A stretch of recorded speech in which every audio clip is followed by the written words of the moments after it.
for a nightcap. Shit, you know, kick back.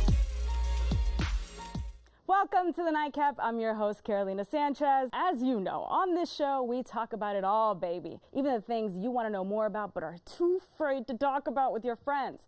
So tonight, we're talking about OnlyFans. Yeah, you need a subscription to get on that platform. And there are millions and millions of users, and the content creators aren't even as many. But they're raking in $5 billion or more annually. So, in order to know more about this platform, who do we got to talk to? The content creators themselves. So joining me is Miss Lena Luxxe. Thank you so much for being here. Thank you for having me. And you're a top 3%er? That's right. That means you rank pretty high. People like you. I think so. I hope so. So how did that happen? How did you get into it? Getting into it came from a rough point in my life. The winter storm happened, as you recall, in Houston, 2021. Yeah. And my insurance didn't pay for over $100,000 worth of damages at my house. Oh, gosh. So I had to take life into my own hands, and I started to use my Instagram platform in order to help repair all of this damage. Yeah. Oh, my gosh, it took over. So obviously, insurance wasn't paying for it. You didn't have a spare $100,000. No. So you're like, let me just turn to OnlyFans, or how did you finally decide on that move? I have a pretty good following on social media already, so they've been begging me for literally years to get on, and it just seemed like the way that misfortunes happen was a way for my fortune to happen. Were you doing just cute photos kind of thing? Started off with the risky photos, risque photos, and then moved to dancing because I'm very energetic, exciting, a lot of counseling for different clients, and then going topless and dancing that way as well. So is it a thrill for you? Is it work for you? What is it like for you? It's a little bit of both, actually. I really enjoy what I do. I get to give these clients an opportunity to express a different part of their self that they're not normally comfortable with expressing. I get to express a part of myself that I don't get to express on the day-to-day as well, and I make an income off of it. Yeah, you get paid. A really good income. What's a really good income? It just depends on what kind of content that I'm pushing out and how often I'm pushing it out, but you can make anywhere from $5K a month onwards and upwards of $20K a month. Holy, what? Yeah. What do you do with this? Obviously, have you renovated the house yet? Yes. Over $120,000 worth of renovation. Oh my gosh. We are back in the house, and it's my favorite place to be and to create content now. And obviously that was the goal, was to repair the house, but now it's part of your life. Yeah, the stigma is already wrapped around the name, so I'm not going to quit now. I'm just going to continue earning that income because why not? And so do you find that people look at you differently when they find out that you're an OnlyFans creator and they didn't know about that before? So yes and no. For the most part, I don't really revolve myself around people who are very traditional or have those conservative beliefs. But when I do, surprisingly and shockingly, they're pretty supportive. Because I've always asked them, like, what should I do? What should I have done? What would have made a better direction for me? Right. What could I have done that would have been outside of this, that would have gotten me this amount of income in a year? In a year? Yeah. Yeah. And they have no answers. But okay, so for women like me and my girlfriends who are like, oh gosh, we're just gonna quit our jobs, don't tell Fox. We're just gonna quit our jobs and sell these feet pics on OnlyFans. You're raking in $5K, $20K. Is it really that easy? Yes and no. Okay. It was really easy for me because I already had a following. So I'll definitely say to start on a non-monetized platform if that's the goal for you. Kind of like when you're prepared to leave like a career. You start looking to see and get your feelers out on what you're looking for, find your niche, what you're interested in, and then start raking in the followers. And then whenever you do that, make the switch. Tease it out, I'm just doing this and here and there. Do what you're comfortable with. The subscribers that you do have, they're very loyal. So they'll follow you to they'll pay a little bit more. They want access more. People love personalization. People love to get to know you and know that they're feeling and being seen. And do you know your clients that well? Like, how many subscribers do you have? So surprisingly, I started off with like a tremendous amount of subscribers, but over time, I've kind of dwindled it down because of boundaries. I'll set the boundaries and the expectations and say like, hey, I won't do this, but I will do this and stick around, and this is what you'll expect. So right now I'm sitting about 2,900 subscribers. Wow. And it's not that I know each and every one of them on a personal level, but you know, it allows you to take notes on them. So I get to write notes and say, like, who am I speaking to, and who's the person that is contacting me? What have we talked about? And, you know, what's important to them? It sounds like therapy. Are you It their really therapist? is therapy. I know people look at OnlyFans and all they see is, you know, this taboo subject. But I finally feel like it's a perspective for cliche men to come to a woman and say, I have feelings about XYZ, about my mom, about my girlfriend, about my wife, about my daughter, about work, about whatever it is. And I want to tell you about that, but I also want to see your tits bounce off while you give me a response. Oh my God. But does that feel weird? Like you're talking about them and their relationships or about their parents or whatever, and you know how they say that there's different love languages with people? Yeah. With this person, it's finding their love language. So you're able to communicate with them in the way that they want to be communicated to, and you're getting your point across, and they're taking it in. Interesting. And whenever they take it in, like, they go out into the world and they're like, I'm going to be a better person because of this, or damn, that was great, and like that makes me feel good, and I'm gonna project that out into the world. So it's like a win-win-win. I think so. I'm getting good money, they're getting good like representation, and they're feeling, you know, that piece of me. I think it is. Yeah. And I mean, they get to see you topless. Do you ever do anything more? For very special clientele, I will do more, but it is on a very rare occasion. It's just like getting into a relationship. Oh, really? You have to build up that trust and build up that relationship before you get to the next base. And do you have a significant other that could be? I do. Is there any jealousy there? No, she's very understanding, and she's very loving and supporting. Those clients, they know and they're well aware of my relationship. That's what I was going to ask. They're very respectful of it. The ones that aren't are booted. So you can actually set very serious boundaries. Like, you're talking about this to me, you're disrespecting me in this way, or you don't accept my partner. Like, exactly. If you want access to me, you've got to be nice to me. And if you want me to be nice to you, you've got to be nice to me. Yeah, and you got to pay. Exactly. I love that, though. All right, well, we're going to have to talk more about this whole dating life coming up. But we got Abby at the bar who's going to be stirring some things up for us. Oh, should I say shake it? You're watching the Nightcap. Stay right there.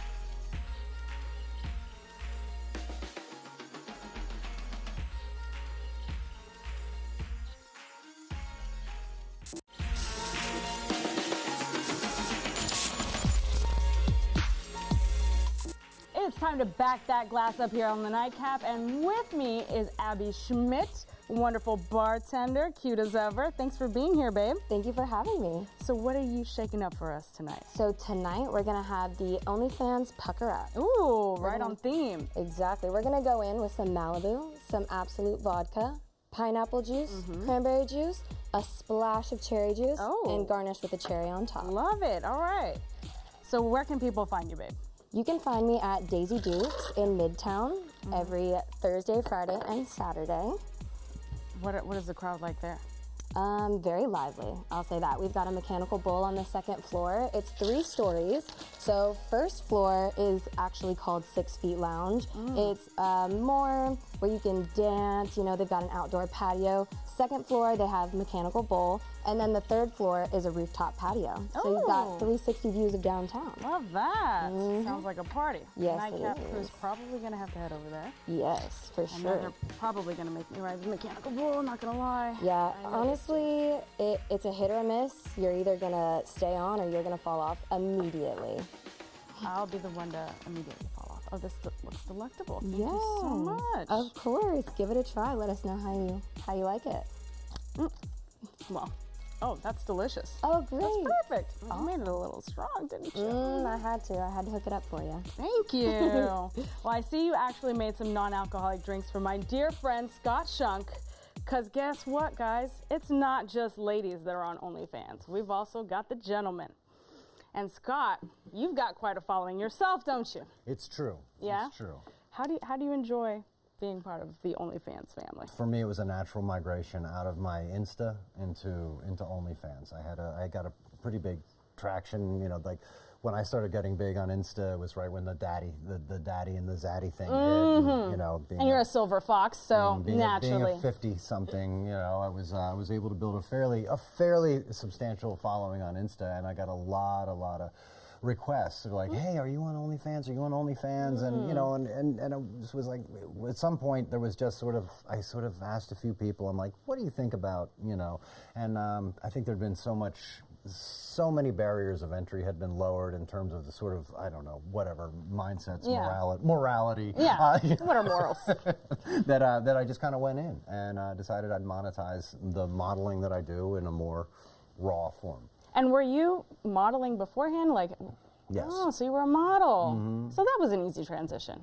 Well, I mean, yeah. I mean, it was a transition. It was an easy transition to sort of disrobe for OnlyFans. But yeah, but you know, but prior to that, it was a little bit different. Yeah. And your friends, when they hear that you're on OnlyFans, what do they say? I don't think anyone anymore is at all shocked. Or I mean, I just think we're in a very new era. It's not even, you know, you look back a decade, it would have been a different thing. But we're just in a different time, and people are like, yeah, that makes sense. Yeah. I've seen your Insta. Why not take it and actually, you know, make some real jack? Got it.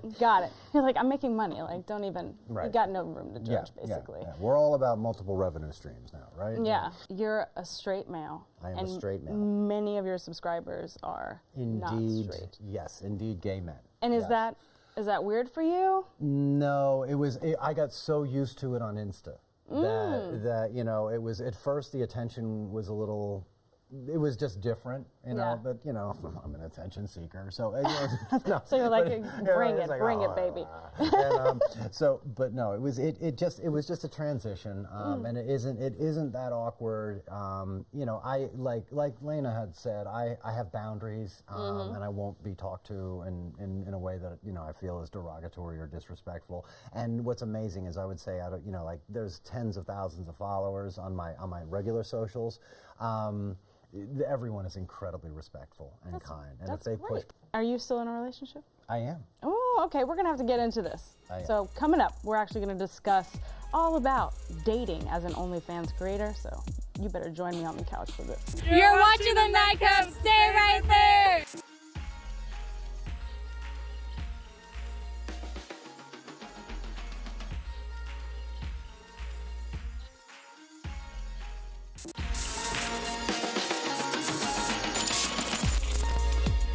Welcome back to the Nightcap. As you know, we've been talking about OnlyFans. But how do people feel about potentially dating an OnlyFans creator? We sent Jenny out to ask that very question. Out here on Main Street asking these people some spicy questions. Yes. You're going to want to hear these answers. I got a question. Would you date an OnlyFans model? Why not? Get your bag. Get your bag. She said get the money, baby. The money. At the end of the day, if you're coming home to me, it's all right. Ain't nobody got time for that. He said nobody have time for that, okay? I did. How was it? It was okay. I made a little bit of money. I got some stuff bought for me. Money. Yeah, and it was all good. Oh, absolutely. Is it about that money? I mean, the money's pretty crazy and unreal, but not really. Why would you do that? You know, keep yourself private. That's too much going on. Yes. Why are you doing all that? That's just embarrassing to your significant other if you is to have one. Depends on what they doing. They selling now. He ain't with that life, baby. Don't be out here selling coochie. Don't be out here selling coochie. Don't be selling that now, goddamn it. I think I would. It's based on trust. So if I trust him and he trusts me, we both have an OnlyFans or he does, why not? Okay, make that money, make that money. No, ma'am. Because only for me. Can y'all dig it? As long as your OnlyFans stay fans and they're not like only groupies, like only other girlfriends, then yeah. Hell nah. Why not? Why not? Would I be an OnlyFans? Yes. Because I make that money. That's right. We're having too much fun. But here to react about what people are saying, our OnlyFans creator, we've already talked to Lena Luxxe, Scott Shunk, but now joining us is Barbie Braxton. Watching that, guys, what do you What do you guys feel? Is it really that hard to find love in this life? It's hard to find love if you're not on OnlyFans anyway. So you're going to get your money regardless. Why not? Yeah. Why not get your money? What's been the hardest part in finding love? The filthy cesspool. The filthy that's out there. Because do people just treat you guys like you're just a piece of meat, basically? Yes. Yes? Yes. I think just looking pretty, just being attractive automatically makes you a target for not very nice people. Scott, do you find that same thing? No, I mean, there's probably a gender difference. I mean, but I think as wisely said, just finding love with or without doing fans content is challenging enough. Right. But no, again, I think as some of the folks on the street have said, as long as there's trust in the relationship, you know, and I'm very open about my content and what I produce and what I put out there, any DMs, and as we've discussed, sort of the gender issues, it hasn't been an impediment at all. And I went into it talking to this person, you know, it was all above board. Yeah. And Lena and Scott, you guys are both in relationships. Barbie, are you in a relationship? No, ma'am. Do you like it that way? No. I hate being single. So what's it been like for you trying to find somebody to date and being an OnlyFans creator? It's hard because they only see us as a sexual object, as a fantasy. So when you do meet someone and they don't know, everything is okay. But then when they find out, oh, you do OnlyFans, it turns very sexual very quickly. What do you mean? So, oh, you do OnlyFans? Well, I want to help you make some money. Come on, let's go record, or let's do this. Or they're trying to make tapes with you. Or let me be your producer. Come on. And that's it every time. There's no like intimidation or jealousy for you? A little jealousy because, you know, they think that you're out here jumping from man to man to man to man, and it's not like that. The tapes that I do have, it's with someone that I was in a relationship with, but I'm not just going to anybody who's willing to make a tape. You have your boundaries. Yes, ma'am, of course. And Lena, what was it like for you finally finding a relationship? Because you had some struggles in finding love while you were a creator, right? I found that I had to really higher my standards. Like, I already get the bag. I don't want you for your bag, but you better have a bag if you want to get with me, because I need somebody who's going to be on my level or better. Because you've created a bougie lifestyle for yourself. Exactly. So you want to upkeep that. Exactly. And do you find intimidation in potential partners for you too? Like, are they intimidated by this lifestyle that you've been able to create? They're very insecure. How do you know? What do they say? Just walking through the store, I had an ex-boyfriend want to fight everybody because they're looking. I'm obviously dressed a little more safe, but when I go out, I'm very risque, so what are you wearing? Can't be mad. A little bit of nothing. A little bit of nothing. I wear, if I can just go with some pasties and a little top bottom, I'm good. Oh, okay. I'm very much That's how you that should have girl. came with the show. I should have. You got to pay for that. It's like subscribers only. Scott, were you already in a relationship when you decided to transition from Instagram to... Yes. Okay. Yeah. So was it a very serious conversation about, like, you know, I'm thinking about doing this? There was more encouragement. Oh, like, really? Yeah. Let's, you know, it's like Insta's not making any money. I mean, it's a good marketing angle, but you know, it's like let's monetize some of that pretty. Yeah. Does she get jealous of her? I mean, obviously, it's mainly gay men that follow you, but... Yeah, so it really lowers that barrier of intimidation or fear or insecurity. And again, it's got to be about trust. You know, it starts with trust and it ends with trust. Now, it's not going to go out and create a bunch of new content with new partners. That would begin to get a little, you know. Does she do any content with you? Yes. Oh, interesting. Does she share the bag, or do you get to keep it? We share. Okay, got it. All right. Well, we're going to come back and we're going to talk about how my journey into this would go. You're watching the Nightcap. Don't you go anywhere.